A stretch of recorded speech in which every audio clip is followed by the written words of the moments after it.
कहा जाता है उस घर की छत पर रात को 3 बजे एक औरत के पायल की आवाज़ सुनाई दिया करती है। राजस्थान के एक छोटे से गांव में एक बहुत पुराना घर था जिसकी छत पर एक किस्सा बहुत मशहूर था। वहाँ के लोग ये किस्सा अपने दादा परदादा से सुनते आ रहे थे।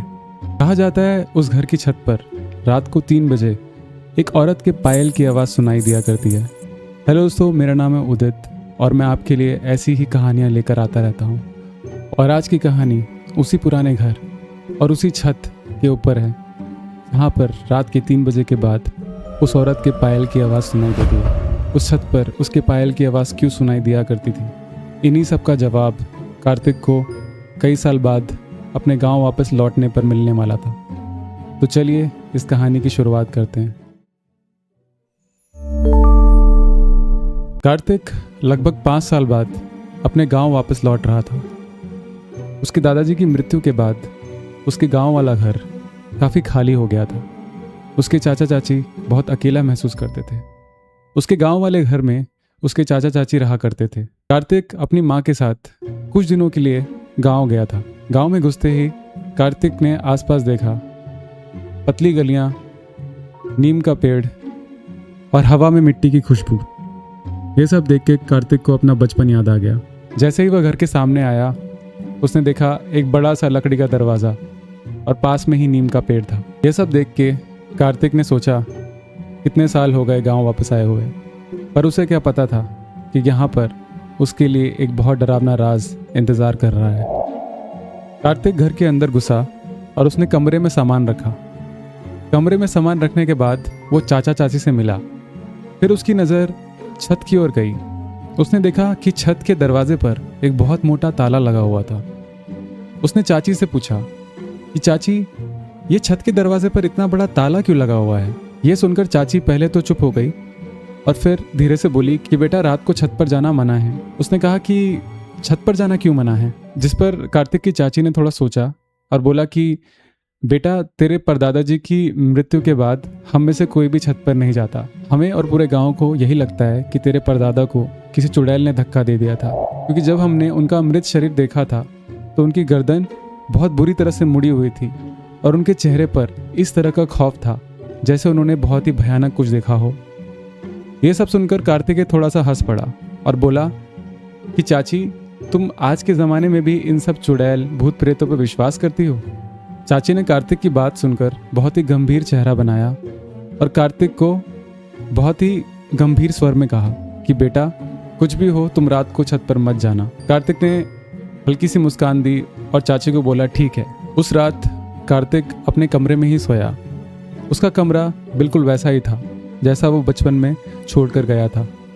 वही पुरानी अलमारी, वही लकड़ी का बेड और कमरे में उसी तरह की गंध, और कमरे की खिड़की से वही पुराना नीम का पेड़ दिख रहा था, बस पहले से बड़ा हो गया था। घर में लगभग सब सो चुके थे और कार्तिक की आंखें भी धीरे धीरे बंद होती जा रही थी। कार्तिक की आंख अचानक से रात में खुल गई।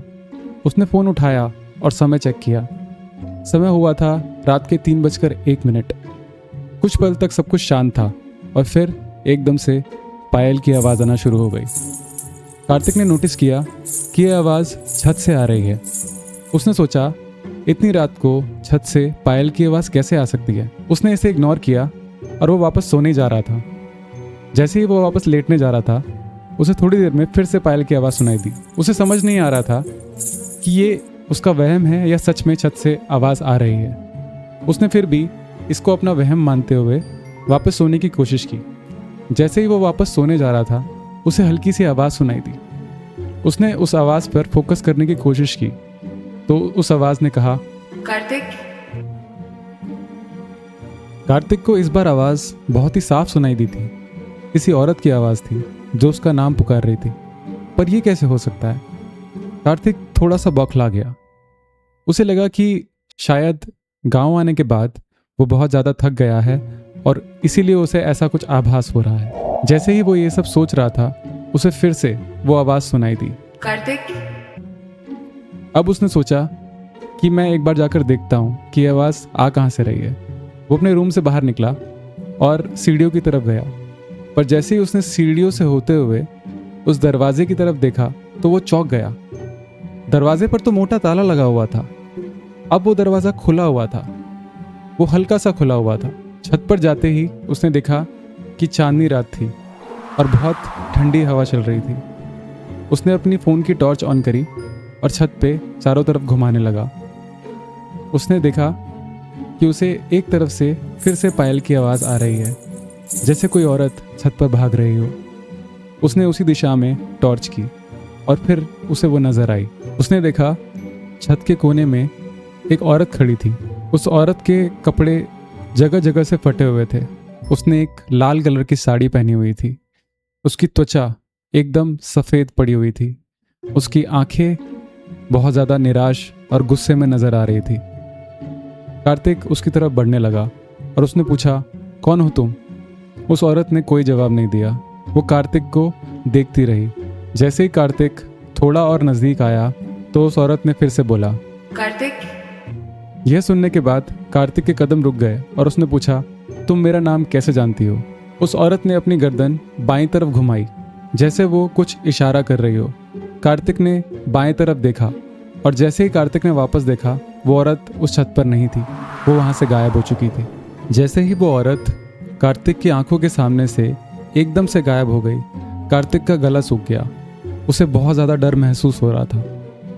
उसने पीछे देखा, आगे देखा, पूरी छत पर देखा, कोई भी नहीं था। उसे इतना ज़्यादा डर कभी नहीं लगा था। उसे समझ नहीं आ रहा था वो किस पे विश्वास करे और किस पे नहीं। वो वापस सीढ़ियों से नीचे जाने लगा कि फिर से उसे पायल की आवाज़ आना शुरू हो गई। जैसे ही पायल की आवाज़ आई, वो तेज़ी से भागकर नीचे गया और अपने कमरे में जाकर सो गया। उसके साथ रात में जो भी हुआ, उसने वो सारा किस्सा सुबह अपनी चाची को बताया। उसकी चाची बहुत ज़्यादा डर गई और उन्होंने कहा कि तुझे मना किया था ऊपर जाने के लिए, अब यह बाधा हमारे सर पर आ गई है। यह सुनकर कार्तिक ने पूछा, कौन है वो औरत? क्या आप उस औरत को जानती हैं? तो चाची कुछ देर के लिए खामोश होकर नीचे देखने लगी और फिर उन्होंने कहा कि ये वही चुड़ैल मीरा है। गांव वाले कहते हैं इसी चुड़ैल ने तेरे परदादा जी को मारा है। कार्तिक को अभी भी लग रहा था कि ये भूत प्रेत की बात नहीं है। उसने सोचा कि मैं इन सब चीज़ों से पर्दाफाश कर रहूँगा। कार्तिक ने फैसला किया कि वो अपने फ़ोन से छत पर उस रात रिकॉर्डिंग करेगा। उसने सोचा कि मैं अपना फ़ोन रिकॉर्डिंग मोड पे ऑन कर छत पर रख कर आ जाऊँगा और पूरी रात की रिकॉर्डिंग सुबह चेक करूँगा। उससे पता लगेगा कि ये जो भी औरत है वो रात को क्यों दिखाई देती है। तो उसने अपने फ़ोन को रिकॉर्डिंग मोड पे डाला और छत पर उसे एक एंगल पर सेट करके आ गया और अपने रूम में जाकर लेट गया। रात के 2-2:30 बजे तक कोई भी ऐसी आवाज़ सुनाई नहीं दी, पर जैसे ही रात के 3:01 हुए, कार्तिकेय को पायल की आवाज़ आनी शुरू हो गई। उसने तकिए से अपने कान ढके और फिर से वापस सो गया। सुबह उसने अपने फ़ोन की रिकॉर्डिंग चेक करी। उसने अपने फ़ोन की रिकॉर्डिंग में देखा कि वही औरत छत के उसी कोने में खड़ी हुई है और वो सीधा कैमरे में ही देख रही है।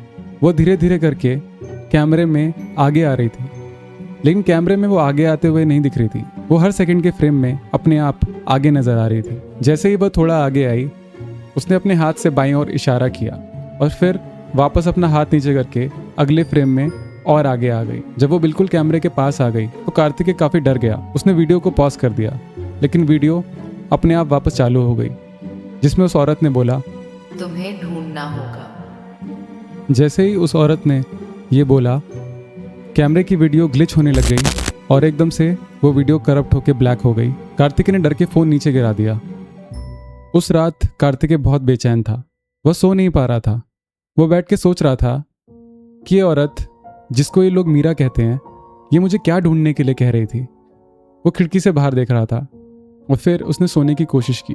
जैसे ही वो सो रहा था, उसको सपने में वही औरत दिखाई दे रही थी और वो बार बार यही बोल रही थी, तुम्हें ढूंढना हो, तुम्हें ढूंढना होगा, तुम्हें ढूंढना होगा। कार्तिक ने उससे पूछा कि मुझे क्या ढूंढना होगा, जिसपे मीरा ने बोला, मेरा सच। कार्तिक झटके से एकदम से उठ गया। उसने देखा कि वो तो सपना देख रहा था। वो उठा, अभी भी रात ही हो रही थी। वो खिड़की के पास जाके खड़ा हुआ और सामने उसने देखा कि एक नीम का पेड़ था। उसे याद आया कि जब शुरुआत में उसने मीरा को देखा था तो उसने अपनी गर्दन दाईं ओर घुमाई थी और दूसरी बार वीडियो में देखने पर भी उसने अपना हाथ दाएं ओर ही घुमाया था। उसने थोड़ा ध्यान दिया और सोचा कि छत से दाएं ओर ये नीम का पेड़ ही है और खिड़की से भी ये नीम का पेड़ ही दिख रहा है। उसे लगा कि जिस भी चीज़ के बारे में मीरा मुझे बोल रही थी वो उस नीम के पेड़ के नीचे ही दफन है। अगले दिन कार्तिकेय ने नीम के पेड़ के नीचे खोदने का फैसला किया। कार्तिक उस नीम के पेड़ के नीचे गया और उसने खुदाई शुरू करी। थोड़ी देर खोदने के बाद उसका कुदाल किसी चीज़ से टकराया। उसने देखा कि कुछ हड्डियाँ नीचे गड़ी हुई थी और काफ़ी देर खोदने के बाद उसने देखा कि वहाँ पर बहुत सारे हड्डियाँ थी, कुछ अवशेष थे, किसी इंसान की अस्थियाँ थी और उसके पैरों की हड्डियों में पायल थी। ये सब देखने के बाद कार्तिकेय को लगा कि ये किसी औरत की अस्थियाँ हैं और उसे लगा कि शायद ये मीरा की ही अस्थियाँ हैं। उसे समझ नहीं आ रहा था कि मीरा अपनी अस्थियों से क्या बताना चाह रही है। कार्तिकेय के मन में बहुत सारे सवाल उठ रहे थे। उसने सोचा कि गांव में जाके इस मीरा के बारे में थोड़ा पता करके आता हूँ। उसने गांव में कुछ लोगों से मीरा के बारे में पूछा तो उनमें से कुछ लोगों ने उसे बताया कि मीरा एक चुड़ैल थी।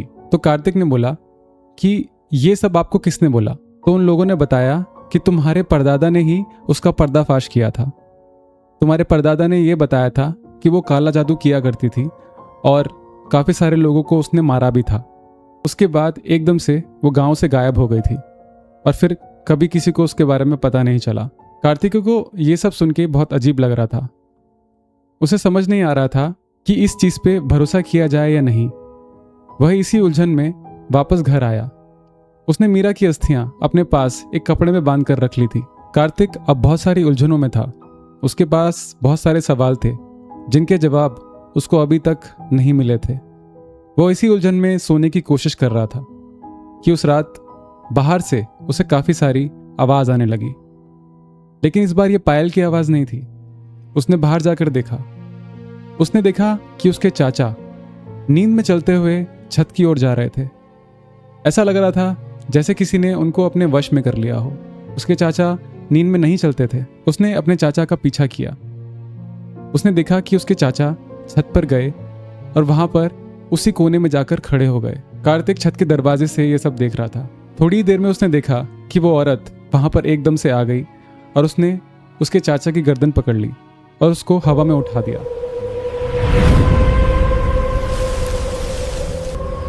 मीरा, मीरा, मुझे जाने दो। कार्तिक को मीरा की आंखों में बहुत ज्यादा गुस्सा नजर आ रहा था।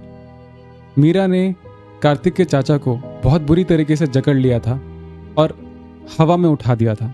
कार्तिक ने जैसे ही ये सब होते हुए देखा वो तेजी से वहां भाग कर गया और उसने मीरा को बोला कि मीरा, मेरे चाचा को छोड़ दो। लेकिन मीरा और कस के उसके चाचा का गला दबाती जा रही थी और उसको हवा में उठाती जा रही थी। कार्तिकेय के कई बार बोलने के बाद भी मीरा ने उसकी एक नहीं सुनी। मीरा का गुस्सा और बढ़ता जा रहा था। कार्तिक ने मीरा से पूछा, आखिर तुम ऐसा क्यों कर रही हो? हमारे परिवार ने तुम्हारा क्या बिगाड़ा है? ये बात सुनने के बाद मीरा को और गुस्सा आने लगा और वो कार्तिक की तरफ गुस्से से देखते हुए बोली, तुम पूछते हो क्यों? तुम्हारे परदादा ने मेरी हत्या की थी। यह सुन के कार्तिक को शौक लग जाता है। फिर मीरा सारा का सारा सच बोलना शुरू करती है। मीरा उसी छोटे से गांव में एक छोटे से घर में रहा करती थी। मीरा बहुत ही साफ दिल की लड़की थी। एक बार उसने कार्तिकेय के परदादा को कुछ अजीब सा सामान छुप कर ले जाते हुए देखा तो वो उनके पीछे चली गई। उनका पीछा करते करते उसने देखा कि उसके परदादा किसी पेड़ के नीचे किसी तरह का अनुष्ठान कर रहे थे। जब उसने गौर से देखा तो उसे पता चला किसी तरह का तंत्र या काला जादू कर रहे थे। वो यह देखकर बहुत डर गई।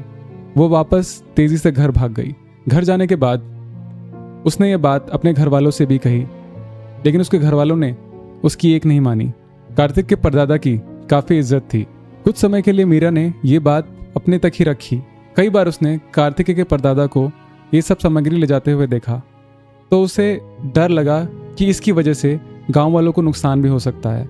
उसने बहुत सारे गांव वालों को बताने की कोशिश की कि कार्तिक के परदादा ये सब काला जादू करते हैं, लेकिन किसी ने भी मीरा की बात पर यकीन नहीं किया क्योंकि कार्तिक के परदादा बहुत ही सम्मानित व्यक्ति थे। जब गांव को ये सारी बातें मीरा से पता लगी तो ये बात कार्तिक के परदादा के पास भी चली गई। कार्तिक के परदादा ने जब ये सुना तो उन्होंने मीरा को अपने घर बुलाया। मीरा जब कार्तिक के परदादा के घर गई तो उन्होंने उससे बात करने की कोशिश की। वो दोनों छत पर गए और वहां बैठकर वो बात कर रहे थे, पर मीरा कार्तिक के परदादा की बात सुनने को तैयार ही नहीं थी। उसने बोला कि मैं तुम्हारा सच पूरे गांव के आगे लाके ही रहूंगी, तुम गांव का नुकसान नहीं कर सकते, ये बहुत ही बुरा काम है। ये सब सुनने के बाद कार्तिक के परदादा को बहुत गुस्सा आ गया। उन्होंने मीरा को बात करते करते ही छत से धक्का दे दिया। मीरा छत से बहुत बुरी तरह से गिरी और नीचे गिरने के बाद मीरा के सर पर चोट आई। कार्तिक के परदादा ने मीरा को छत के ऊपर से देखा और फिर नीचे जाके मीरा को देखा। मीरा अभी तक मरी नहीं थी, मीरा की सांसें अभी भी चल रही थी। कार्तिक के परदादा ने उसकी मदद करने की कोशिश नहीं की, बल्कि उसके मरने का इंतजार किया और मीरा की मौत हो जाने के बाद मीरा को अपने पास वाले नीम के पेड़ के नीचे गाड़ दिया। ये सब करने के बाद कार्तिक के परदादा ने पूरे गांव में खबर फैला दी कि मीरा एक चुड़ैल थी और वह तंत्र साधना किया करती थी। वो पूरे गांव के ऊपर किसी तरह का काला जादू कर रही थी और फिर एकदम से गांव से गायब हो गई। मीरा की ये सारी बातें सुनने के बाद कार्तिक की आंखों में आंसू आ गए। मीरा बहुत ज़्यादा गुस्से में थी और उसकी आंखों से भी आंसू आ रहे थे। उसने बोला कि गांव वालों ने मेरा विश्वास नहीं किया, मैं गांव वालों का भला चाहती थी, तुम्हारे परदादा ने मेरी हत्या की, अब मैं तुम्हारे पूरे खानदान को हमेशा के लिए ख़त्म कर दूंगी। ऐसा बोलने के बाद मीरा और बुरी तरह से चाचा का गला दबाने लगी। कार्तिक ने मीरा से बोला कि मैं जानता हूँ कि तुम्हारी मौत का कारण मेरे परदादा जी हैं, पर मेरे बाकी घर वालों ने तुम्हारा कुछ नहीं बिगाड़ा है और मैं तुमसे वादा करता हूँ कि मैं तुम्हारा सारा सच पूरे गांव के आगे रखूंगा और उनको बताऊंगा कि किस तरह से तुम उनका भला चाहती थी। मीरा थोड़ी देर तक कार्तिक की ओर देखने लगी। कार्तिक ने फिर बोला कि मुझे तुम्हारी अस्थियां उस नीम के पेड़ के नीचे से मिल गई हैं, मैं तुम्हारा अंतिम संस्कार करने का वादा करता हूँ, तुम्हें मैं मुक्ति दिलाऊंगा। यह सब सुनने के बाद मीरा का गुस्सा शांत होना शुरू हो गया। उसकी आंखों में और भी ज़्यादा आंसू आ रहे थे। वो बहुत ज़्यादा उदास महसूस कर रही थी। उसने धीरे धीरे चाचा का गला छोड़ना शुरू किया और वो वहाँ से धीरे धीरे गायब हो गई। कार्तिक ने अगली सुबह ही सारे गांव वालों को इकट्ठा किया और मीरा का सच उनके सामने रखा। सारे गांव वालों ने मीरा की पूरी कहानी सुनी। पूरी कहानी सुनने के बाद उनकी आंखों में आंसू आ गए। वो एक ऐसी लड़की की कहानी सुन रहे थे जो उनका भला चाहती थी, जो उनको बचाना चाहती थी, और उन लोगों ने उसी लड़की को एक चुड़ैल और एक काला जादू करने वाली साबित कर दिया था। कार्तिक ने अपने परदादा की सारी बातें भी गांव वालों को बताई और उसके बाद उन्होंने लकड़ियाँ इकट्ठी की और मीरा का अंतिम संस्कार बहुत ही अच्छी तरीके से पूरा किया। जब मीरा की अस्थियां जल रही थी तो मीरा एक कोने में खड़े होकर देख रही थी। अब वो भयानक नहीं लग रही थी, अब उसकी आंखों में आंसू थे और धीरे धीरे वो उनके सामने से गायब हो गई। पर कार्तिक के परदादा का क्या हुआ? क्या मरने के बाद उनको शांति मिली? मीरा ने कार्तिक के परदादा को मरने के बाद भी माफ़ नहीं किया। कार्तिक के परदादा आज भी अपने उस घर की छत से बार बार नीचे गिरते हैं और बार बार वापस छत पर प्रकट हो जाते हैं और वो इसी तरीके से बार बार उस दर्द को महसूस करते हैं जो मीरा ने महसूस किया था। जिस तरह से मीरा की मदद किसी ने नहीं की थी, उसके परदादा की आत्मा की मदद भी कोई नहीं करता और वो हमेशा के लिए इसी तरह से छत से गिरते रहते हैं। मीरा को तो आखिरकार मुक्ति मिल गई थी, पर क्या कार्तिक के परदादा को जो उन्होंने किया उसके बाद मुक्ति मिलनी चाहिए? आप मुझे कमेंट करके ज़रूर बताइएगा। आज की कहानी में बस इतना ही। अगर आपको इस तरह की डरावनी कहानियाँ पसंद आती हैं तो मैं चाहूँगा कि आप मेरे इस चैनल को सब्सक्राइब कर लीजिए। मैं कोशिश करता हूँ कि आपके लिए इसी तरह की कहानियाँ लेके आता रहूँ। और हाँ, बेल आइकन को दबाना ना भूलिएगा। मिलते हैं अगली ऐसी ही डरावनी कहानी में। तब तक के लिए good bye and be safe.